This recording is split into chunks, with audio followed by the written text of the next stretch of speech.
दोस्तों, हमारे YouTube channel start education में आप लोगों का स्वागत है। आज हम आप लोगों को एक ऐसा टॉपिक पढ़ाएंगे जो कि आपके लिए मोस्ट इम्पॉर्टेंट है, अति महत्वपूर्ण है। ये ऑल कॉम्पिटिटिव एग्ज़ाम के लिए महत्वपूर्ण है और ये जो बोर्ड एग्ज़ाम होने वाला है ना, इसके लिए तो और मानिए मोस्ट इम्पॉर्टेंट है। तो आइए इसका हम अध्ययन करते हैं। टॉपिक है उत्प्रेरक। उत्प्रेरक क्या होता है? उत्प्रेरक क्या होता है? तो उत्प्रेरक एक प्रकार का आप लोगों को बताएं तो कारक होता है। जैसे एक बल होता है, बल जो है कार्य करने का कारक है। अगर किसी चीज़ पे हम बल लगाते हैं, बाह्य बल लगाएंगे तो कोई कार्य होगा, कोई कार्य होता है ना। तो उसी प्रकार का उत्प्रेरक भी एक कारक है। उत्प्रेरक को हम रासायनिक रूप से भी प्रयोग कर सकते हैं और उत्प्रेरक को हम भौतिक रूप से भी प्रयोग कर सकते हैं। तो उत्प्रेरक को मतलब कि एक प्रकार का कारक है, उसको हम विज्ञान की दृष्टि से आइए देखते हैं तो क्या होता है, अध्ययन करते हैं उसका। तो उत्प्रेरक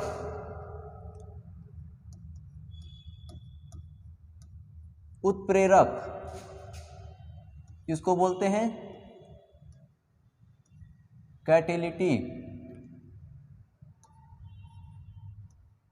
कैटेलिटी बोलते हैं इसको इंग्लिश में।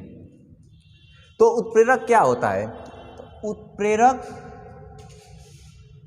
जैसे कि आपके मोहल्ले में आइए, ग्रामीण भाषा में इसको समझते हैं। तो जैसे मोहल्ले में होते हैं, दो प्रकार के लोग होते हैं। मान लीजिए कहीं झगड़ा हो गया तो उसमें दो प्रकार के लोग होते हैं। जैसे कुछ बूढ़े लोग रहेंगे तो वो बोलेंगे कि रहने दो, झगड़ा करने से क्या होता है, झगड़ा करने से कुछ नहीं।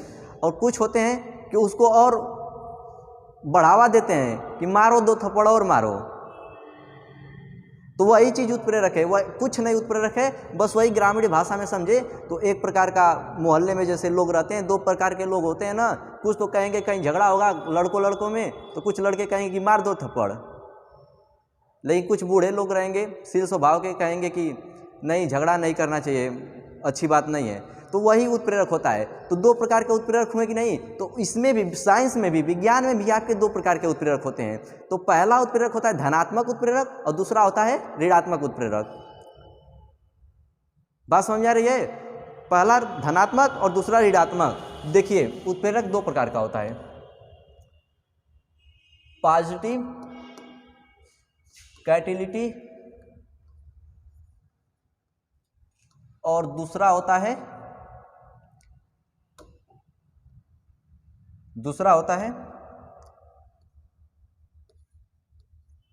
Negative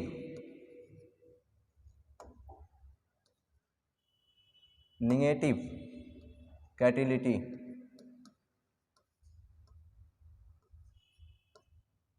negative कैटेलिटी। तो जैसे कि मैंने बताया कि ग्रामीण क्षेत्रों में होते हैं ना दो प्रकार के लोग, उसी तरह ये भी क्या करता है साइंस में। ये क्या करता है कि उत्प्रेरक के मतलब कि अभिक्रिया के, जो अभिक्रिया करता है, जब किसी चीज़ को हम अभिक्रिया कराते हैं तो अभिक्रिया के गति को वो परिवर्तन कर देता है। ये दोनों क्या करते हैं, जब कहीं भी अगर उत्प्रेरक का यूज कर देंगे ना, उत्प्रेरक एक प्रकार का कारक है, या कहीं भी कर देते हैं तो वो क्या होता है कि रासायनिक अभिक्रिया, चाहे किसी भी अभिक्रिया को, अभिक्रिया की गति को वो परिवर्तित कर देता है। तो बात समझ में आ रही है? तो क्वेश्चन कैसे पूछता है, यही देखते हैं कि क्वेश्चन कैसे पूछता है कॉम्पिटिटिव एग्जाम में। कि एग्जाम में क्वेश्चन ऐसे पूछता है,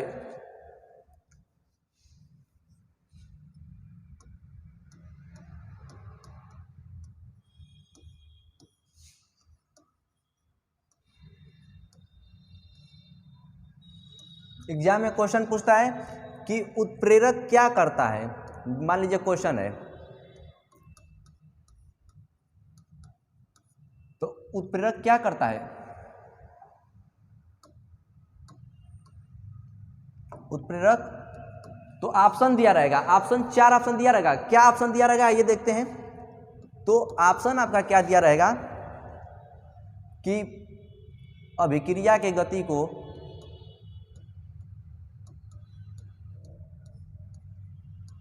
बढ़ा देता है। अभिक्रिया की गति को क्या करता है? बढ़ा देता है। दूसरा ऑप्शन दिया रहेगा कि अभिक्रिया की गति को अभिक्रिया के गति को घटा देता है।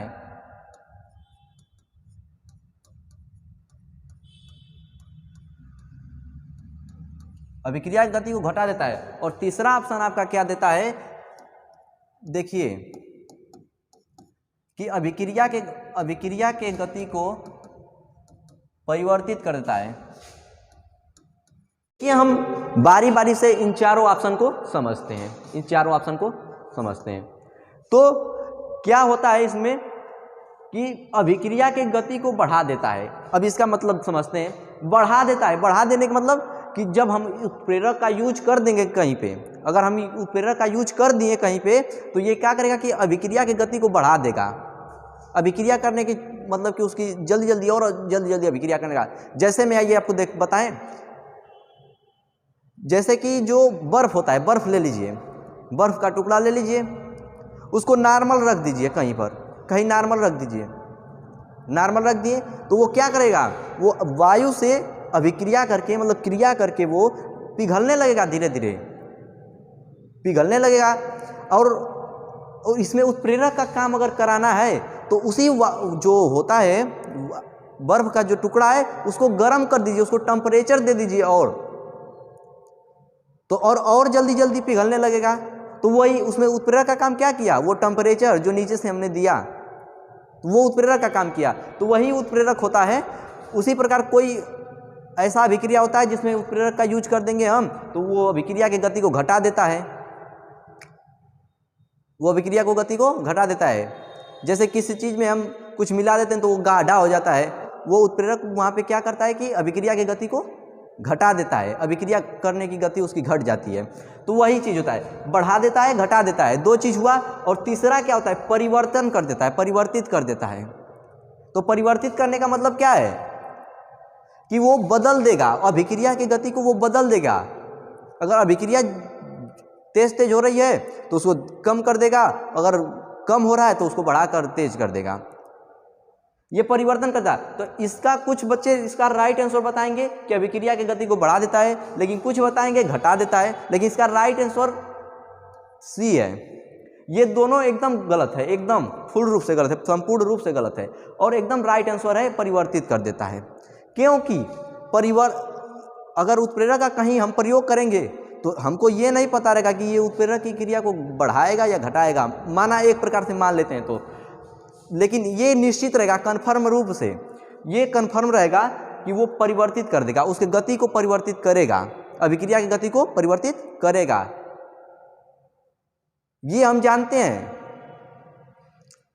या तो बढ़ाएगा या तो घटाएगा, लेकिन परिवर्तन हुआ ना, हुआ कि नहीं हुआ। तो वही इसका राइट आंसर सी है, परिवर्तित कर देता है। बात समझ आ रही है? आगे देखिए,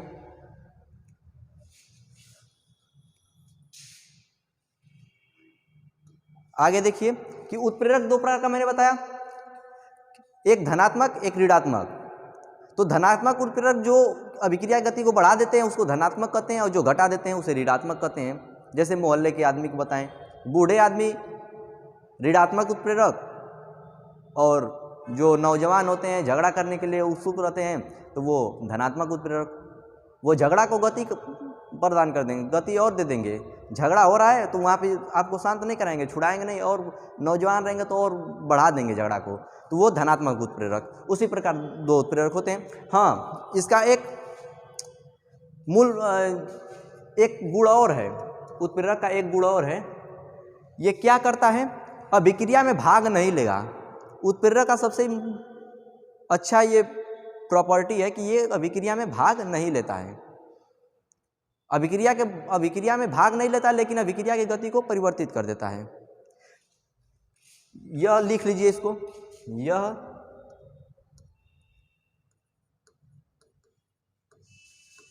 अभिक्रिया में भाग नहीं लेता है,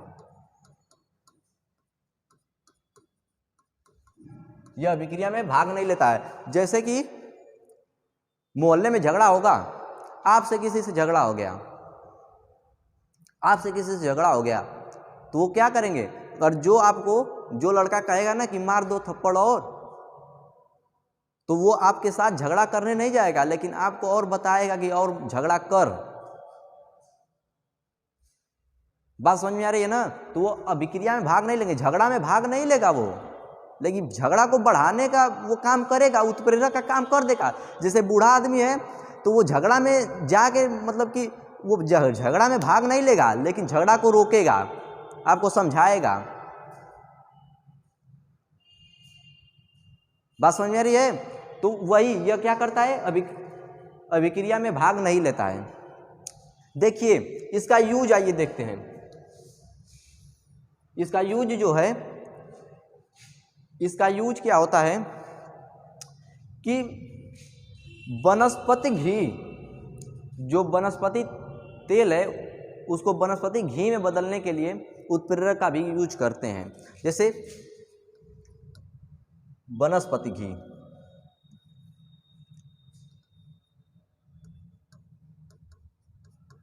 वनस्पति घी को, वनस्पति तेल को, वनस्पति तेल को, वनस्पति तेल का मतलब समझ रहे हैं आप लोग? सरसों का तेल वनस्पति तेल है। इस वनस्पति तेल को वनस्पति घी में, वनस्पति घी समझ रहे हैं? डालडा, डालडा इस समय बंद हो गया है, मतलब कि वही डालडा, वनस्पति घी, इसमें उत्प्रेरक वनस्पति तेल से वनस्पति घी बनाने में उत्प्रेरक निकेल का प्रयोग करते हैं। निकेल का, Ni इसका सिंबल है, निकेल, लिख लीजिए इसको, ऐसे ही क्वेश्चन पूछता है। निकेल का प्रयोग करते हैं। इसी तरह हैबर विधि से अमोनिया बनाने में, हैबर विधि से अमोनिया बनाने में, इसको भी लिख लीजिए।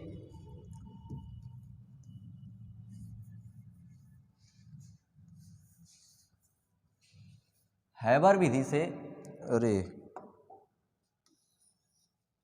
हैबर विधि से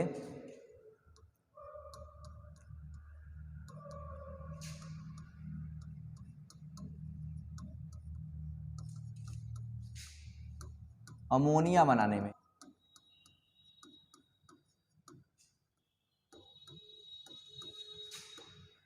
हैबर विधि से अमोनिया बनाने में भी इसका यूज करते हैं।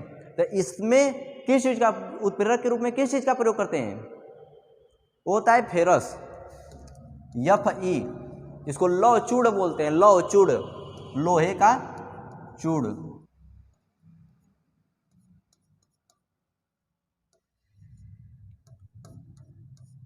लौह चूड़ का प्रयोग करते हैं। तो इसी तरह क्वेश्चन पता है, आप लोगों को समझ में आया? आई होप आप लोगों को समझ में आया होगा। तो आज के लिए इतना ही, कि आगे का टॉपिक हम अगले टर्म में पढ़ाएंगे, अगले टर्म में पढ़ाएंगे आप लोगों को, और वो मोस्ट इंपॉर्टेंट रहेगा आप लोगों के लिए। जय हिंद।